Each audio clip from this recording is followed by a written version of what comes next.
السلام عليكم ورحمة الله وبركاته. أهلا طلابي الأعزاء بلقاء جديد معكم. بسم الله الرحمن الرحيم. هنبدأ بدعائنا إن شاء الله. اللهم اغفر لي ولوالدي ولكل من له فضل علي. اهتزت القاهرة ومصر لذلك الخبر، وثارت النفوس كلها ثورة عارمة، ونهضت الألسنة بقوة تعبئ القلوب للمعركة، وهرع الناس إلى المساجد يستمعون إلى خطب الخطباء تعرض من كتاب الله وأحاديث رسوله آيات الشجاعة والإقدام والضرب والطعن والنزال والبذل في الله بالمال والأرواح. هذا يفسر قول الله تعالى: يا أيها الذين آمنوا إذا لقيتم فئة فاثبتوا واذكروا الله كثيرا لعلكم تفلحون، وأطيعوا الله ورسوله ولا تنازعوا فتفشلوا وتذهب ريحكم واصبروا إن الله مع الصابرين. وآخر يشرح قوله تعالى: انفروا خفافا وثقالا وجاهدوا بأموالكم وأنفسكم في سبيل الله ذلكم خير لكم إن كنتم تعلمون.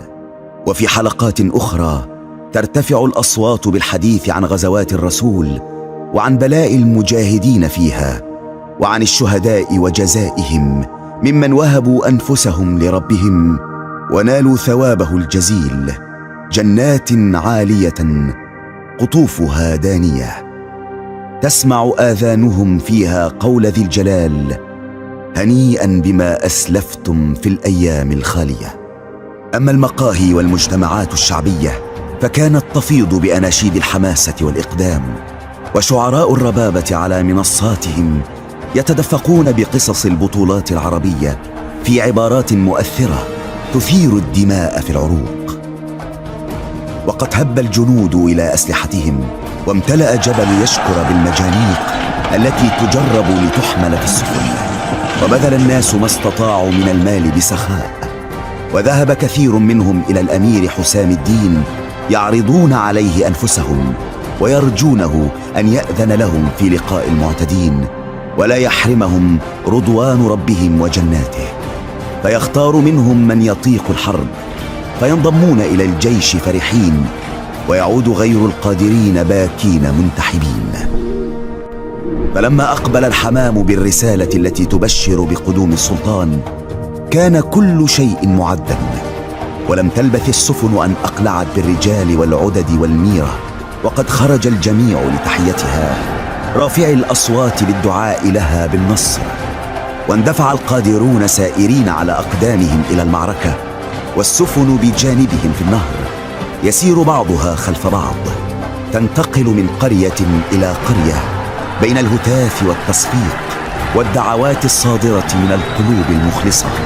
تزيد أعداد من بها كلما تقدمت، وتزداد أعداد الراجلين مثلها، حتى غدت سيلين مسرعين، سيل البحر يشق الماء وسيل البر يتعجل اللقاء. ولما شاور السلطان شجر الدر في من يطلع بمهمة القيادة اتفق على إسنادها إلى الأمير فخر الدين بن شيخ الشيوخ، فاستقدمه السلطان وقلده هذا الشرف وتدارس معه الخطة. تحشد دمياط بالأسلحة والذخيرة والأقوات يا فخر الدين، تتحاشى كل الأخطاء السابقة التي مكنت الفرنج من الصمود بعد الوقت، حتى فل الله عزائمهم وكسر شوكتهم وردهم على أعقابهم. سمعا وطاعة يا مولاي، يتم كل شيء بإذن الله على ما يرام، وما يكفل النصر بعونه تعالى. أتعرف يا فخر الدين أن الخطأ في الغزوة السابقة في عهد الملك الكامل هو أننا لم نزود دمياط بالذخيرة والأقوات التي تقدرها على الثبات أكثر مما ثبتت؟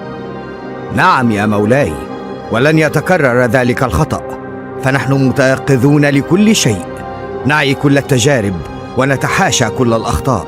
وتنزل بجيشك على البر الغربي للنيل لتعوق تقدم الفرنج عن الوصول إلى دمياط. أتعي ذلك الدرس الذي تعلمناه؟ لا يلدغ المؤمن من جحر مرتين يا فخر الدين. نعم يا مولاي، أعي ذلك الدرس جيدا، ولن يتكرر الخطأ أبدا. وسيكون كل ما تحب. وأطرق السلطان برهة ونظر إلى فخر الدين من خلف دموعه المترقرقة في عينيه، ثم قال في صوت متهدج: كنت أود يا فخر الدين أن أقود المعركة بنفسي، وألتقي بالفرنسيين، وأتقرب إلى الله برأس لويس. وقد حاولت إقناع الأطباء بالسماح لي بتلك القيادة، فأبوا إلا بعد الشفاء. ومن يعلم يا فخر الدين، أدعو الله أن يمنحني القوة ويعينني حتى أشفي صدري من أعداء الله. ولكن كيف؟ وقد بلغ مني المرض أقصاه. كيف أركب برجل المقطوعة التي حكم عليها المرض اللعين بالبتر؟ ثم توجه إلى شجر الدر وقال: خائف يا شجر الدر. ومما يا مولاي، جيوشك قوية مجهزة مستعدة، وحصون دمياط منيعة، وعددنا باطشة، والجند المتحمسون طوع إرادتك، وأمراء المماليك رهن إشارتك، والشعب كله من حولك يتقرب إلى الله بماله ودمه، فمما تخاف يا مولاي؟ فأطبق أجفانه لحظة ثم نظر إليها وقال في حزن شديد: أحس النهاية يا شجر الدر ولست أخشاها، لكني أخاف الفرقة والخلاف من بعدي، وما سينشب بين الأمراء ويمزق الوحدة التي تقف سدا منيعا أمام الأعداء. فكل من حولنا يفكر في الملك كما ترين، وبعد أيام يموت الملك المريض، فمن ترين يصلح لأقيمه هذه الساعة؟ ينبغي ألا نفر من الحقائق، فالموقف لا يحتمل التسويف، والوطن أغلى من أن يدعه نجم الدين دون أن يقيم بدله من يقود السفينة في هذه اللجج فيذهب بوزر إغراقها. سوف تكون في المعركة يا مولاي، يطير سيفك رقاب الأعداء، فكل يد من جندك يدك، وكل سيف من السيوف سيفك، ولك ثواب بقدر الألوف المشمرة إلى المعركة حبا فيك وانتصارا لله ودينه. فمد يده وشد على يد فخر الدين وهو يقول في أمل: هذا يوم الله يا فخر الدين، لا تنظر إلى شيء سوى وجهه، وابعث في جندك من روحك وتقدمهم إلى الموقف العصيب يسبقوك إليه.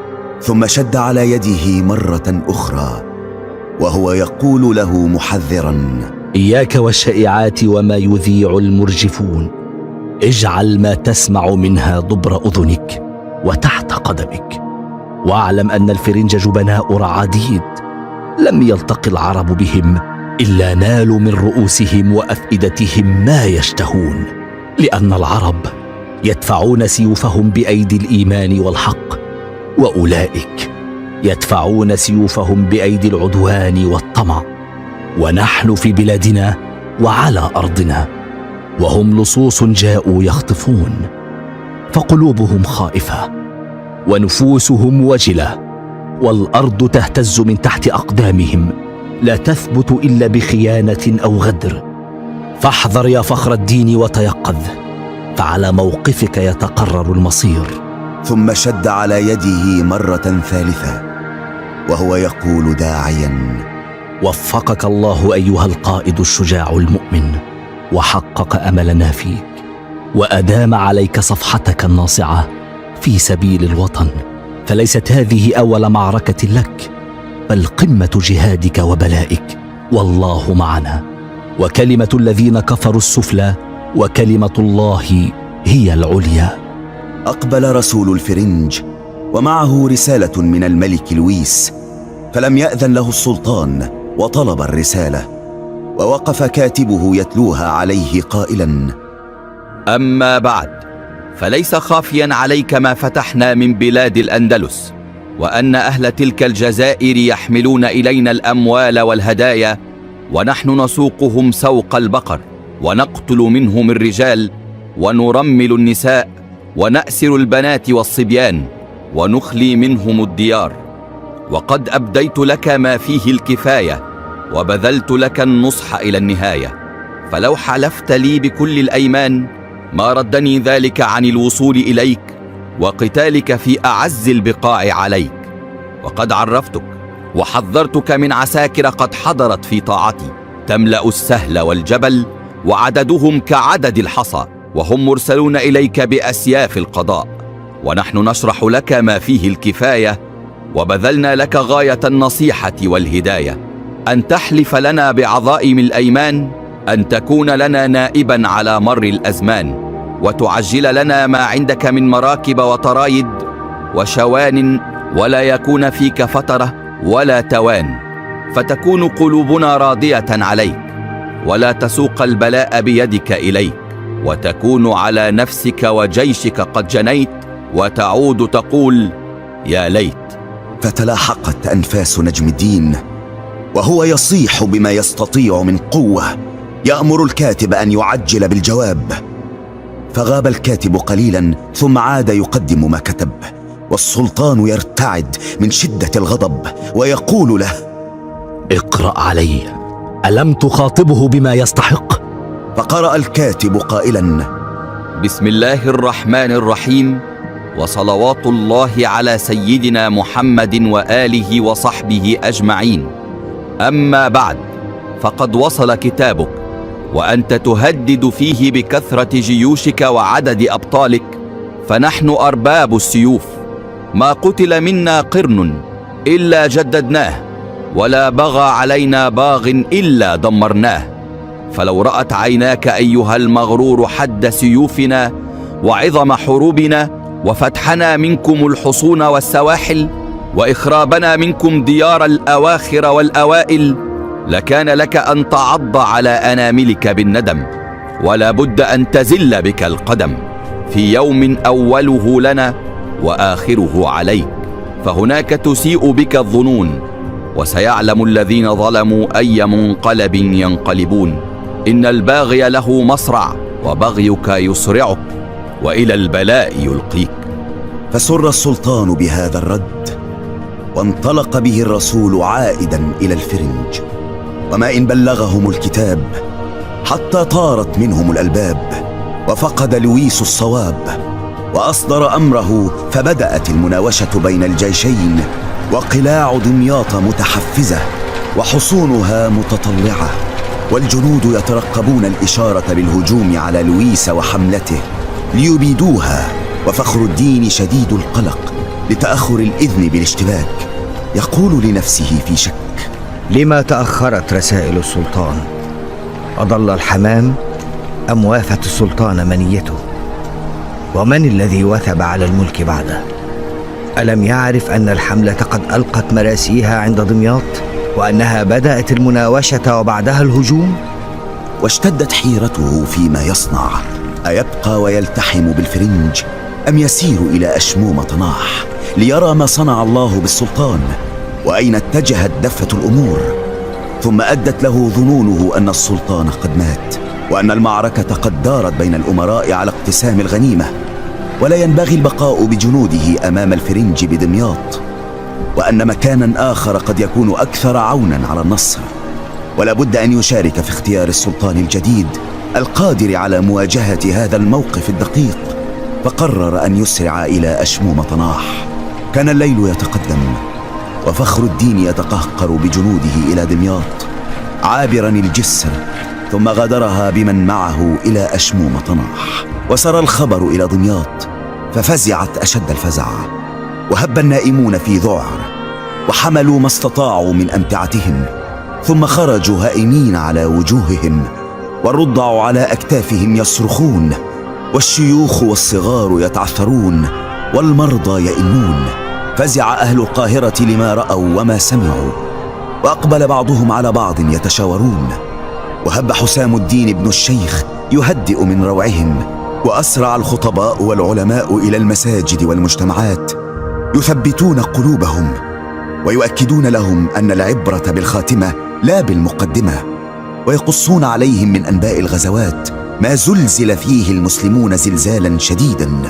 ثم أتى نصر الله فهزم الأعداء، ودفع الباطل، واندحر الباغون، ولم يزالوا بهم حتى هدأوا وأفاقوا، وانقلب خوفهم أمنا وقوة. ثم اشتعل حماسة وثورة، ثم انتهى إلى أن يلحق القادرون بإخوانهم المجاهدين. أما نجم الدين فغضب غضبا شديدا، ودعا بفخر الدين ومن كان معه من الأمراء، وقدمهم إلى محكمة من العلماء لتحاكمهم بسبب فرارهم من ميدان القتال. أما الفرنج فقد احتلوا دمياط بعد أن غادرها الجيش وهجروا.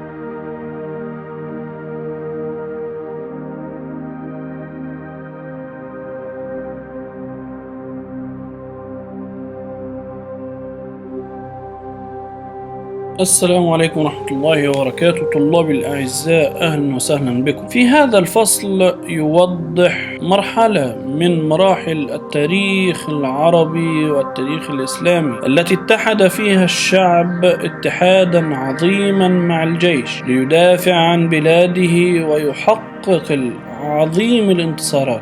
ففي هذا الفصل نجد أن الشعب علم بما قام به أعداء الوطن، الأعداء الأوروبيين بقيادة فرنسا بقيادة لويس، وهو إرادتهم الهجوم على مصر ودخولها من ناحية دمياط، وعلموا كذلك بتحرك الجيش المصري بأوامر من نجم الدين. فذهب الشعب واحدا تلو الآخر، وامتلأت الأماكن والمقاهي وامتلأ الخطباء يشجعون الناس على الدفاع عن بلادهم ويشجعونهم. وذهب الشعب إلى الأمير حسام الدين يطلبون منه التطوع لمحاربة أعداء الوطن، ويطلبون منه أن يسمح لهم بخوض هذه المعركة المدافعة عن شرف مصر وعن شرف العرب. كان الأمير حسام الدين يختار من هو مناسب للمعركة وللدخول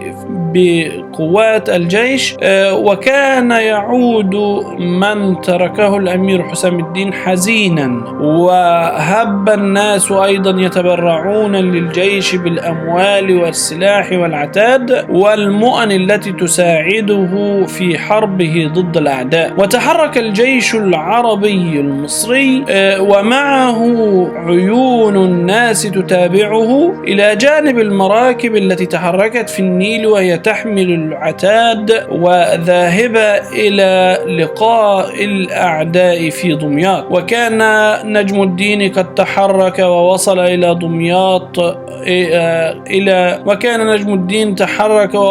أشموم طناح ليقود منها المعركة، واشتد به المرض ولكنه لديه هدف كبير، وتشاور مع شجر الدر في من يجعلونه قائدا لهذه المعركة. فاستقر رأيهم على الأمير فخر الدين بن شيخ الشيوخ، واستدعاه نجم الدين وشد على يده وشجعه أن هذه المعركة هي قمة جهاده، ولا بد من تلاشي أو الابتعاد عن جميع الأخطاء التي ارتكبوها في المعارك السابقة، ويذكره أن العرب دائما عندما يلتقون بالصليبيين أو بالفرنج فإنهم يستطيعون الانتصار عليهم. وظل يحدثه ويشجعه ويعرفه أنه لديه أمل كبير فيه لكي ينتصر في هذه المعركة، ويلقن لويس ومن معه درسا عظيما في الدفاع عن الوطن وحبه للوطن الذي جعله وهو في مرضه هذا يحمل الهم الكبير وهو هم وطنه والدفاع عنه.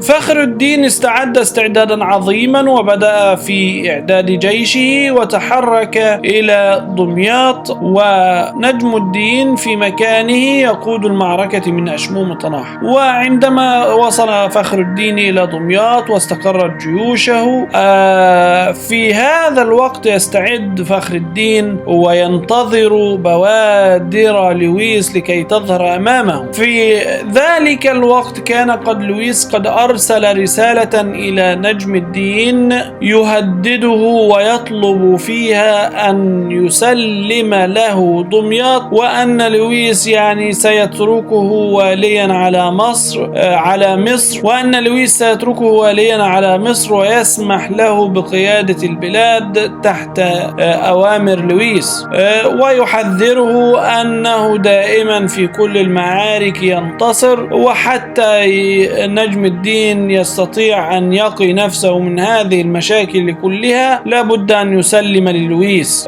ويذكر أنه دائما في معاركه منتصرا، فلا حاجة له أن يدمر البلاد ويقتل العباد لكي ينجو ولكي يسيطر على مصر، فلا بد أن يسلمها له لويس. نجم الدين عندما وصلته هذه الرسالة مع الرسول لم يسمح للرسول بالدخول عليه ليوصله الرسالة، ولكن طلب أن تدخل إليه الرسالة دون أن يراه رسول لويس حتى لا يعلم بمرضه وينقل هذه الصورة فيشتد الأعداء على العرب والمصريين. وعندما قرأ لويس الرسالة اشتاط غضبا وطلب كاتبه ورد برسالة أخرى قائلا للويس أننا نحن العرب أرباب السيوف أصحاب الحروب، نحن الذين علمناكم كيفية إدارة الحروب وكيفية الإمساك بالسيف، ولا تنسى في تاريخنا كله أنه عندما تقابلنا معكم ألقيناكم إلى الهزيمة إلقاء شديدا، وإذا كنت لا تعلم تاريخك فراجع نفسك ولقاءاتك مع العرب فإنك دائما مهزوم أمامهم. وعندما تلقى لويس رد نجم الدين بهذه الرسالة اشتاط غضبا وتحرك بقوته، وكان فخر الدين في مكانه في دمياط ينتظر رسالة البدء في المعركة ولكنها تأخرت، مما جعل فخر الدين يظن أن نجم الدين قد مات، وكذلك ظن أن نجم الدين بعد موته اجتمع الأمراء وسيختارون من يكون سلطانا، وهذا سيضعف الجيش، فكان يريد أن يختار مع الأمراء سلطانا جديدا لكي يدلي برأيه ويحافظ على قوة الجيش. وهنا اختلفت الآراء، فانسحب فخر الدين بن شيخ الشيوخ من دمياط، وعندما علم أهل دمياط أن قوات الجيش انسحبت وذهبت إلى شموم طناح خافوا خوفا شديدا وذعروا وتحركوا وخرجوا من بيوتهم وتركوا دمياط. وهنا تجد السخرية العظيمة من لويس الذي دخل دمياط دون مقاومة فلم يجد بها جيش ولم يجد بها شعبا، وذهب فخر الدين إلى نجم الدين في أشموم طناح فوجده حيا ولم يجده ميتا، وغضب نجم الدين غضبا شديدا وقدم فخر الدين ومن معه من الأمراء للمحاكمة من العلماء، فأعد لهم محكمة من العلماء وسيحاكمهم بتهمة الفرار من أرض المعركة وستحكم عليهم. في الفصل القادم سنعلم ماذا سيحدث، هل سيتم الحكم بالإعدام على من فر من المعركة بتهمة الخيانة، أم هل سيسامح نجم الدين فخر الدين ومن معه من الأمراء، أم هل ستتدخل شجر الدر؟ هذا ما سنعرفه في الفصل